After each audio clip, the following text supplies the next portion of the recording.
አንተ አጥፋው ካሜራ አጥፋው ግርማ ሞገሴ ነሽ እጹብ ድንቅ ልጅ ነሽ እኔ ወይ ማማዬ ምን ትሽኮረመማለህ ና ግባ እንጂ እንደዛ ነው እንዴ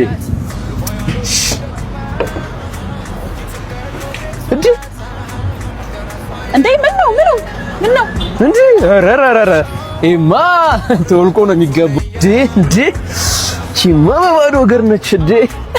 አንተ ያማል እንዴ ምን አለ ጫማው ልቀይገባው እኔ መሰለም ጣፍ ለርከት እንዴ አንቺ ምን ሆነሽ አይደብርሽም እንዴ እስማ እንደዛ ነው እንዴ የት ነው ግን ያሰራሽው በእናትሽ እንዴት ነው ወደድከው ያምራል በጣም ነው የሚያምረው እንግዲህ እንደዚህ አይነት ስራ የምትፈልጉ ከሆነ ኤልታፕ ሴሪዎች ጋር መታችሁ ማሰራት ትችላላችሁ የፈለጋችሁትን አይነት ምንጣፍም ሆነ ወንበር እንሰራላችኋለን አድራሻችን ከፊጋ መብራት አንቺ ማስጠቂያ የሰራሽብኝ ነው እንዴ አንተ አጥፋው ካሜራው አጥፋው ካችን ከታች አለ የደወላችሁ